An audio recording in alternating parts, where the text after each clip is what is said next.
믿음의 뿌리라는 그런 말씀 제목을 가지고 은혜를 나눌까 합니다. 김연아의 올림픽 금메달리스트죠.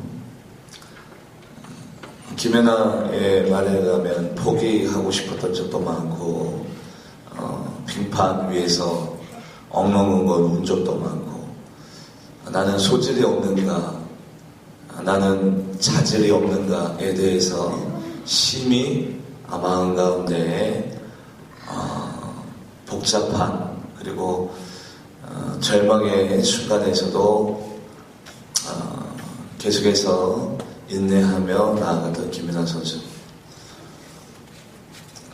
김연아 선수의 그 점핑은 모든 사람들이 얘기하기를 참 높고도 멀리 점핑한다고. 요즘은 어떤지 모르겠습니다만 그때 그 당시에 피겨 스케이팅 선수의 모든 점프 중에 여자부에서는 김연아 선수의 점프가 가장 높고 멀리 하는 점핑이었습니다. 그래서 그 다음 장면 보시면 화면이 좋지 않아서 잘 모르겠습니다만 우리 PPT 그 다음 장면 보시면 피멍이 많이 들어져 있어요. 우연히 이렇게 발을 포착되어지는데 멍자국, 굳은 살, 그리고 찢긴 자국, 저런 눈에 보이지 아니하는 뒤에 비하인드에 스토리가 있기 때문에 그 영광이 있었던 건 아니겠습니까? 다음 장면 보시면 똑같은 맥락인데 이상환 선수. 이상환 선수의 비하인드 스토리가 참 많습니다. 그런데 무엇보다도 하지정맥류라고 하죠. 하지정맥류가 있어가지고 혈관이 이렇게 튀어나오고 또 고통이 밀려오고 거의 평발에 가깝다고. 지금 뒤에 보시면 발 모양이 그렇게 굴곡이 있지 않습니다. 완전한 평발은 아닌데 평발에 가깝기 때문에 스케이팅을 타면 탈수록 막 고통이 밀려오는 거예요. 그래서 하지정맥류 때문에 계속해서 다리가 굵어지고, 원래 이상환 선수 다리가 많이 굵지 않았다 합니다. 물론 근육이 배기면서 굵어진 것도 있지만 끊임없는 고통과 또한 연습으로 인해 저런 모습으로 변형되어져가는. 다음 장면 보시면 우리 발레리나 강수진 발가락과 관절의 모습이 변형되어져 있는. 그런데 모든 사람들은 그냥 영광의 그 연극의 그 순간에 참 아름답다, 타고났구나, 저것은 천부적인 재질이다, 하늘이 내려주신 선물이다라고 생각하지만 아닙니다. 뒤에서 피나는 수고와 노력이 있습니다. 다음 장면에 보시면 황영조 선수인데, 의학적으로 황영조 선수의 심장이 일반인보다 1.5배, 약 30%에서 35% 크다고 해요. 심장이 30% 정도. 그래서 타고난 마라토너다, 42.195km를 뛰는데 최적화된 심장이다, 그렇게 매스컴에 보도했지만 황영조 선수 스스로는 이렇게 얘기합니다. 제가 금메달리스트이지만 덕이 안 되는 얘기라 매스컴 앞에서 얘기할 수는 없었지만 나중에 고백했어요. 뭐라고 고백했냐면, 제가 뛰다가 마라톤 연습을 하다가 반대편에서 차가 오잖아요. 중앙선을 침범해서 차 앞에 끼어든 적이 3번이 있었대요. 자살 미수 사건으로 끝났지만 자살을 시도한 적이 3번이 있었대요. 차라리 죽자. 너무 고통스럽고 너무 힘들어서 반대편에 오는 차에 뛰어드는 적이 3번. 마음만 먹은 게 아니라 행동으로 옮긴 적이 너무 고통스러워서. 그래서 나중에 밝혀진 건데, 의학 전문 기자의 표현에 의하면 원래 심장이 큰 것이 아니라 마치 심장이 터져버릴 정도로 연습을 많이 해서 심장이 견디다 못해 스스로 살려고 확장된 거다. 심장이 원래 커진 것이 아니라 심장이 확장되어진 것이다. 얼마나 신체가 못 견딜 정도로 되었으면 심장이 확장되어졌을까요? 화려한 스타들의 뒷모습에 보면 이러한 과정이 있습니다. 피나는 수고와 노력의 결과가 맺어져 있습니다. 우리는 그런데 열매만 바라봐요. 저 열매 나도 갖고 싶다. 나는 왜 저런 열매가 내 삶 가운데는 있어지지 아니할까. 열매를 바라봅니다만 좋은 열매가 아름다운 열매를 맺게 되어져 있어요. 마태복음 7장 16절에서 20절 말씀에 나오면 가시나무에서 포도나무 열매를 거둬들일 수 없고 엉겅퀴 나무에서 무화과 열매를 맺지 못해요. 그래서 여러분들이 좋은 열매, 아름다운 열매가 맺어지려면 내가 좋은 나무가 되어야 합니다. 좋은 나무가. 나는 어떤 나무인가? 선한 나무인가? 하나님의 좋은 나무인가? 그런데 우리는 열매를 반드시 맺어야 되는데 시편 1편 3절 말씀에 보면 그는 시냇가에 심은 나무가 철을 따라, 옛날의 성경 번역으로 얘기하자면 시절을 따라, 시냇가에 심은 나무가 철을 따라 좋은 과실을 맺나니 그 잎사귀가 마르지 않겠더니 그 행사가 더 형통하리라. 나무는요 철을 따라 열매를 맺어야 돼요. 30대 때는 30대의 아름다운 열매를 맺어야 되고 40대 때는 40대에 합당한 열매를 맺어야 되고 50대 때는 50대의 열매를 맺어야 돼요. 인생을 계절로 표현합니다. 봄, 여름, 가을, 겨울. 여러분들이 봄에 있든 겨울에 있든 그 계절에 맞는 열매를 날마다 맺어야 돼요. 시냇가에 심은 나무가 철을 따라 시절을 따라 아름다운 열매를 맺게 되어 있는 것이 정한 이치인 것처럼 우리는 나에게 맞는 열매를 지금 반드시 맺어야 됩니다. 영국에 1700년도에 심은 나무가 있어요. 포도나무의 일종인데 1700년도에 심었으니까 지금 벌써 몇 년이 지난 겁니까? 300년이 지났어요. 300년이 지났는데도 불구하고 주위에 있는 모든 나무들은 다 말라 죽었어요. 병충해로 인해서 말라 죽고 폭풍에 의해서 말라 죽고 가뭄에 의해서 말라 죽고 다 죽었어요. 그런데 유독 이 나무만 300년이 지났는데도 불구하고 줄기가 막 이래요.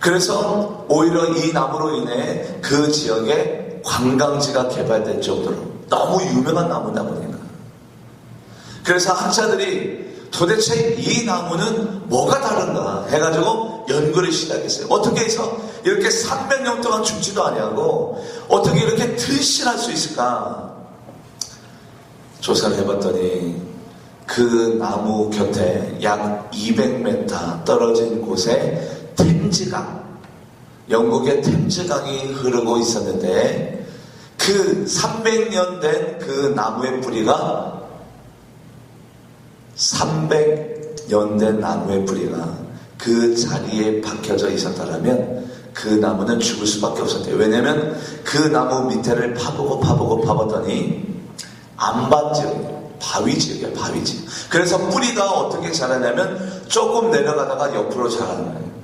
옆으로 자라서 그 뿌리가 어디까지 흘러갔냐면 그 나무에서 200m가 떨어진 템즈강 그 강가 그 밑에까지 그 나무의 뿌리가 도달한 거예요. 엄청나죠? 나무의 뿌리의 길이만 약 200m가 돼요. 그래서 거기로부터 계속해서 템즈강으로부터 영양분을 공급받고 수분을 공급받다 보니까 힘들고 어려운 폭풍 속에서도 이 나무는 절대 죽지 아니했던 겁니다. 오늘 주인과 그리고 포도원 지기 두 등장인물이 나옵니다. 주인이 왔어요. 그래서 거기에 있는 포도원 지기에게 지금 3년이 지났는데도 불구하고 왜 이 무화과 나무가 열매를 맺지 못하냐? 찍어버려라. 땅만 허비하고 있다. 그래서 주인이 포도원 지기에게 이 무화과를 찍어버리라 라고 명령합니다. 3년을 참고 내린 결론입니다. 우리 하나님도 주인이 누구예요? 하나님이에요. 포도원 지기가 누구예요? 예수님이에요. 하나님이 찍어버리라 했는데 예수님이 말씀하시기를 아닙니다. 한 번만 더 기회를 주세요. 제가 땅을 열어서 이 나무에 그 뿌리 가운데 거름을 주겠습니다.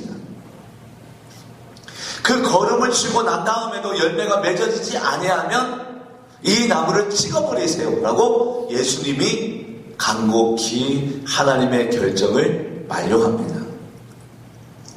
여러분들, 하나님은 3년을 참으셨어요. 여러분들의 삶 가운데 3년 동안 전도가 없습니까?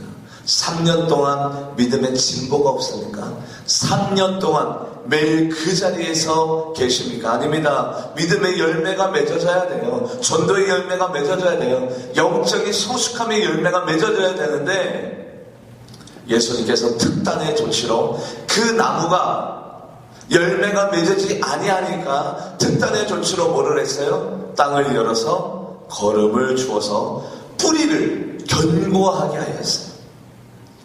여러분들 만약에 영적인 열매가 맺어지고 있지 않습니까? 그렇다면 여러분들이 신경 쓸 것은 뭐냐면 외형적인 모습이 아니라, 겉에 보이는 모습이 아니라, 내가 지금 뿌리가 약하구나.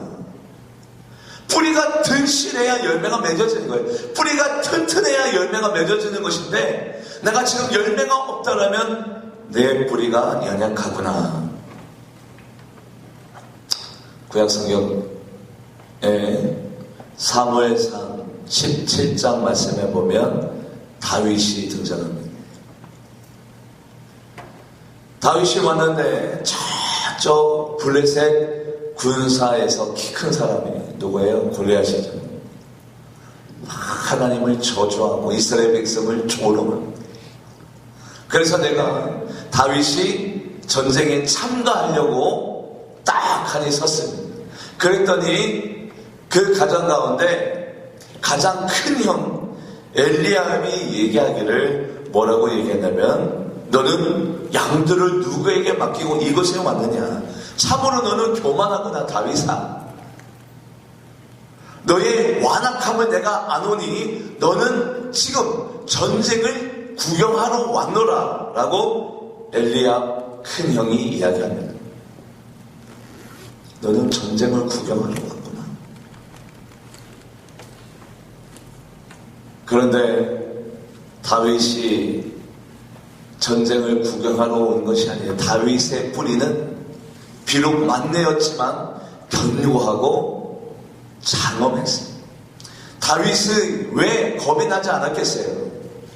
왜 다윗도 살고 싶은 욕망이 없었겠습니까? 왜 떨리지 않았겠습니까? 그런데 다윗의 나무의 뿌리는 견고했어요. 어떻게 견고했냐면 이미 사자의 발톱에서, 곰의 발톱에서 나를 하나님이 건져내어 주었습니다. 과거에는 내가 죽었으려면 벌써 죽었습니다. 그런데 하나님께서 나를 사자와 곰의 발톱에서 건져내어 줬던 것처럼 저 아멜렉의 저 키 큰 저 군사에서도 하나님께서 나를 건져내어 주신 것을 나는 알고 있습니다. 경험의 뿌리와 믿음의 뿌리가 견고했던 거예요. 그래서 담대히 나는 만군의 여호와의 이름으로 너에게 나가노라 선포하며 전쟁 가운데 승리할 수 있었어요. 우리 사무엘상 17장 28절 말씀 같이 한번 읽어볼까요? 읽어보겠습니다. 시작. 큰형 엘리압이 다윗에게 사람들에게 하는 말을 들은지라 그가 다윗에게 노를 말하여 이르되 내가 어찌하여 이를 베렸느냐? 너희는 양들을 누구에게 맡겼느냐? 나는 내 완악함을 아노니 내가 전쟁을 참 그 밑에 뿌리를 보지 못했죠. 다윗이 어떤 인물인지 그 외형적인 다윗의 모습만 보고 어리고 나약하고 연약하고 막내둥이고, 그래서 빙산의 예가를 하죠. 빙산의 예가. 그 위에 있는 작은 모습을 보고 이 사람의 그 거대한 장엄하고 완성되어 있는 뿌리를 보지 못하고 네가 전쟁을 구경하러 왔구나, 이 완악한. 그런데 다윗은 뿌리가 얼마나 견고했던지 한번 볼까요? 사무엘상 17장 37절 말씀 같이 읽어보도록 하겠습니다. 시작. 또 다윗이 이르되 여호와께서 나를 사자의 발톱과 곰의 발톱에서 건져내셨은지 나를 이 블레셋 사람의 손에서도 건져내시리다. 사울이 다윗에게 이르되 가라, 여호와께서 너와 함께 계시기를 보세요. 얼마나 뿌리가 견고한지. 여러분들, 폭풍우가 몰아칠 때 다른 새들은 둥지 속으로 피신합니다. 큰 나무 속으로 피신해요. 그런데 독수리는요, 그 폭풍우 그 위에를 날아다닙니다.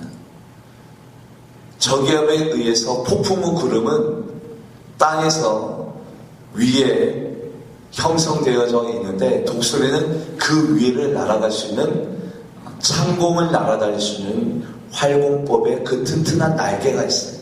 날개가 튼튼하니까 폭풍우의 그 위를 유유히 날아다닐 수 있는 거예요.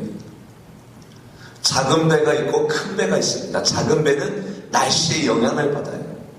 바람이 분다든지 비가 내린다든지 아니면 폭풍이 몰아닥치면 작은 배는 날씨 기상캐스터의 그 보도를 잘 듣고 난 다음에 출항할지 말지를 결정해야 돼요. 그런데 큰 배는, 아주 큰 배는 유조선이라든지 무역선에 관련된 이런 큰 배들은 날씨와는 상관없이 출항할 때 되면 그냥 해요. 상관이 없어요. 흔들림이 없어요. 그러니까 바람과 폭풍은 상관이 없어요.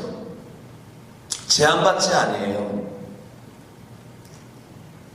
배들이 항해를 할 때 암초들이 제일 무섭습니다. 우리 인생 가운데 암초가 있어요. 요리조리. 그 암초를 우리가 어떻게 다 피해 다닐 수가 있겠어요. 그런데 하나님의 은혜로 말미암아 우리의 인생의 수면이 높아지면 암초 그 위로 해수면이 형성되기 때문에 암초 그 위를 배를 타고 지나갈 수 있는 겁니다. 할렐루야. 가장 중요한 것은 내가 지금 뿌리가 튼튼한가. 내가 큰 배가 되어지면 아무런 영향을 받지 않아요. 은혜의 해수면이 높아지면, 은혜가 차고 넘치고 넘치면 암초 그 위를 유유히 항해할 수 있습니다. 내가 뿌리가 견고한 새, 날개가 튼튼한 새, 독수리 새의 날개가 나에게 있다라면 폭풍과는 상관없이 나는 창공을 활개하며 나아갈 수 있는 사람이 되어질 것입니다. 누구나가 가장 중요한 것은 그런 귀한 열매가 맺어지려면 뿌리가 튼튼하게 되어지는 과정이 필요한데, 우리 예수님도 30년 공생에 33년의 모든 인생 가운데 30년 그리고 3년으로 나눠지는 3년의 공생애를 준비하려고 30년을 계속해서 예수님께서는 기도하시고 준비하시고 그리고 그날을 기다렸습니다. 예수님께서 3년의 공생애에 그 시작을 알리기 전에 어떠한 일들을 행하셨느냐. 누가복음 4장 1절에서 2절 말씀을 같이 읽어보도록 하겠습니다. 누가복음 4장 1절에서 2절 말씀 같이 읽어보죠. 시작. 예수께서 성령의 충만함을 입어 요단강에서 돌아오사 광야에서 40일 동안 성령이 이끌리시며 마귀에게 시험을 받으시냐. 이 모든 일에 아무것도 잡수시지 아니하고 날수가 더함에 줄이신지라. 30년 동안 준비했어요. 뿌리를 튼튼히 견고하게 광야에서 40일 금식 기도를 통해서, 시간이 날 때마다 새벽 기도를 통해서, 철학기를 통해서 그 3년의 공생애를 위해서 30년간 뿌리를 튼튼하게 하시어 첫 번째 가나안 혼인잔치 가운데 이적과 기적을 벌일 수 있었습니다. 마가복음 1장 35절 말씀에 의하면 예수님의 인생의 공생애의 하루의 뿌리는 어디서부터 시작하냐면 새벽에 아직도 밝지 아니하는 그 시간에 일어나서 한적한 곳에 가서 기도하심으로 말미암아 뿌리를 튼튼하게 하셨습니다. 오병이어의 사건이 있었을 때 그들이 예수님을 왕으로 삼고자 했을 때 다시 한 번 더 예수님은 산으로 올라가서 그들의 칭송과 그들의 박수를 멀리하고 다시 한 번 더 산으로 올라가서 뿌리를 튼튼하게 하셨어요. 예수님의 그 이적과 기적이 가능했던 것은 예수님이 메시아이기 때문에 이적과 기적을 행할 수 있었다고 생각하면 착각입니다. 예수님은 참 신이자 참 인간이었어요. 그런데 예수님께서 이런 이적과 기적을 벌일 수 있었던 것은 남들이 모르는 기도의 자리, 하나님 앞에 외치는 자리, 금식의 자리가 있었기 때문에, 그 믿음의 뿌리 자리가 있었기 때문에 병자를 고칠 수 있었고 이적과 기적을 벌일 수 있었습니다. 엘리야가 갈멜산에서 850대 1의 영적인 전쟁, 바알 선지자, 아세라 선지자에 맞이해서 850대 영적인 전쟁을 벌입니다. 일사가고 이 내게서 지면 자기는 죽습니다. 제단 가운데 불이 먼저 떨어지는 쪽이 이기는 것인데 엘리야가 굉장히 담대해요. 엘리야가 갈멜산에서 이렇게 담대할 수 있었다는 것은 목숨을 건 내기를 아주 평화롭게 승리로 이끌 수 있었다는 것은 엘리야의 믿음의 뿌리가 어디 있었느냐가 중요한데, 그 전에 그리 시내가에서 하나님의 말씀의 꼴을 먹었기 때문에 담대함이 생겼던 거예요. 즉 뭐냐면 갈멜산에서 그 850대 전쟁을 담대히 승리로 이끌 수 있었다는 것은 그 전날에 그리 시내가에서 하나님의 말씀의 꼴을 먹고 축복을 경험했어요. 까마귀를 통해서도 나를 먹이시는 하나님이 내가 전쟁을 벌일 때에 850대 1의 전쟁을 벌일 때에 하나님이 나를 모른 척 할 거냐, 오늘도 나에게 말씀하여 주셨고 까마귀를 통해서라도 나를 먹이시는 하나님이 850대 우상을 섬기는 저들과의 전쟁 가운데 나를 모른 척 할 소리야, 반드시 내 편에 서서 나를 이기게 하리라. 열왕기상 17장 2절에서 5절 같이 한번 읽어볼까요? 이것이 바로 믿음의 뿌리가 됐다는 거예요. 열왕기상 17장 2절에서 5절 같이 읽어봅니다. 시작. 여호와의 말씀이 엘리야에게 임하여 이르시되 너는 여기 쪽에서 떠나 동쪽으로 가서 요단 앞 그리 시냇가에 숨고 그 시냇물을 마시라. 내가 까마귀들에게 명령하여 거기서 너를 먹이게 하리라. 그가 여호와의 말씀과 같이 하여 곧 가서 요단 앞 그리 시냇가에. 그렇군요. 엘리야가 그렇게 850대 1의 전쟁을 담대하게 용감하게 승리하면서 나갈 수 있다는 것은 바로 하나님의 말씀을 경험하였던 그것이, 그리고 하나님이 까마귀를 통해서도 먹이시는 하나님의 은혜를 경험하고 난 다음에 그것이 믿음의 견고한 뿌리가 되어서 바로 담대하게 전쟁을 이끌 수 있었다. 중국에 아주 유명한 대나무 숲이 있다고 합니다. 그런데 그 대나무의 특징이 뭐냐면 심어놓으면 계속 그 모습으로 5년간 미동도 없대요. 그래서 주인은 그 대나무를 심고 난 다음에 스스로 시험에 빠진대요. 왜냐면 썩었는가 죽었는가 미동이 없거든요. 새싹, 죽순이라고 하죠. 그 새싹 그 모습 그대로 5년간 미동이 없어요. 요동이 없어요. 조금씩 자라나야 되잖아요. 근데 그 모습 그대로 계속해서 있다고 합니다. 근데 5년 동안 어떠한 일이 벌어지냐면 외형은 그대로 있지만 5년간 계속해서 대나무의 뿌리가 계속 지하로 내려가고 있는 거예요. 그러니까 자라나기를 자라나는데 뿌리만 자라나고 있는 거예요.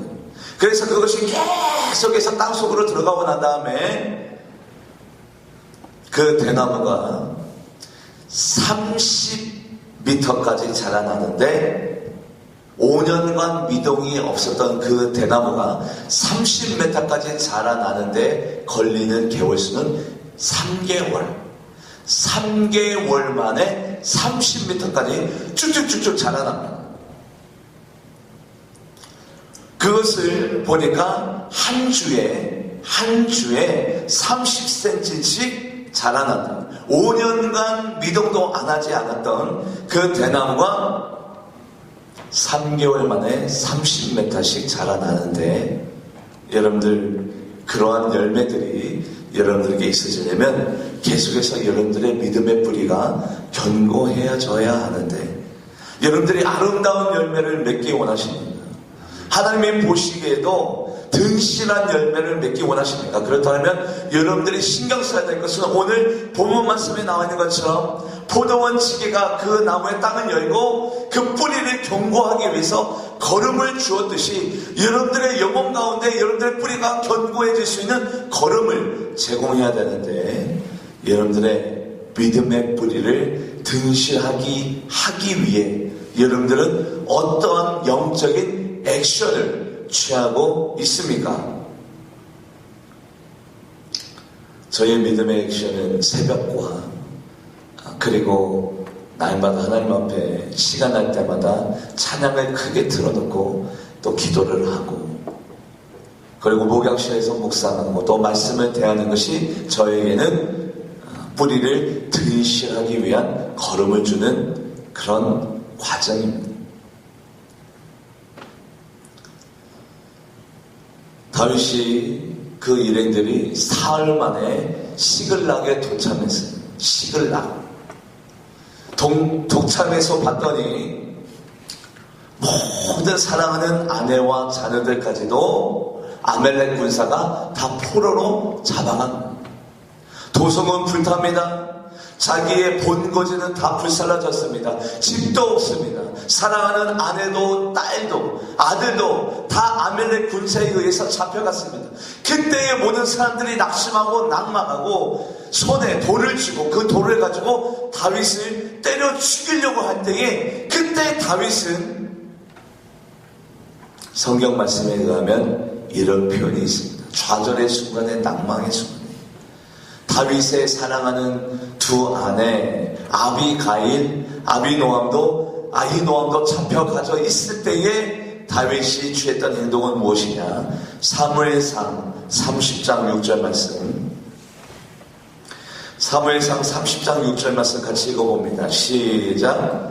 백성들이 자녀들 때문에 마음이 슬퍼서 다윗을 돌로 치자 하니 다윗이 크게 다급하였으나 그의 하나님 여호와를 힘입고 용기를, 누구에게 힘을 얻었어요? 그의 하나님 여호와를 힘입고. 다윗의 뿌리가 여호와 하나님의 힘이 공급되어졌어요. 사울의 손에서도 건져주었고 골리앗의 손에서도 나를 건져주었는데, 이번 전쟁에도 하나님께서 또 살려주시겠지. 목숨을 걸고 아멜렉과 싸워나가면 다 잃어버린 모든 것, 내 사랑하는 아내와 그리고 아들, 내 이웃의 모든 것들까지도 하나님께서 다시 돌려주시겠지. 모든 이들이 좌절하고 슬퍼하고 심지어는 다윗을 돌로 쳐서 죽이려고 하는 그 좌절의 순간에 다윗만이 여호와 하나님으로 인해 힘을 얻었어요. 그의 뿌리는 흔들리지 않았습니다. 그의 뿌리는 견고했어요. 그의 뿌리는 웅장했어요. 결단코 그런 폭풍우와 그런 환난에 의해서 좌우지되지 않았어요. 왜냐하면 믿음의 뿌리가 참으로 견고하였거든요. 그래서 결국에는 그들에게 용기를 주고 희망을 주고, 우리 좌절하지 말고 우리끼리 이렇게 옥신각신 다투지 말고 우리 여호와 하나님을 힘입어 그를 믿는 믿음으로 따라가서 전쟁을 벌이자. 전쟁을 벌였더니 어떤 결과가 있었느냐? 사무엘상 30장 18절에서 19절 말씀 같이 읽어봅니다. 시작. 다윗이 아멜렉 사람들이 빼앗아갔던 모든 것을 도로찾고 그의 두 아내를 구원하였고, 그들이 약탈했던 곳, 곧 무리의 자녀들이나 빼앗겼던 것, 크고 작은 것을 막론하고 아무것도 잃어버린 것이 없이 모두 다윗이 도로 찾아고. 여러분들의 아름다운 열매가 맺어지려면 뿌리가 견고해야 되는데, 뿌리가 든실하면 든실할수록 어떠한 상황들, 내 인생 가운데 벌어진 사건, 어떤 사람들의 말, 내 주위에 나를 흔들고자 하는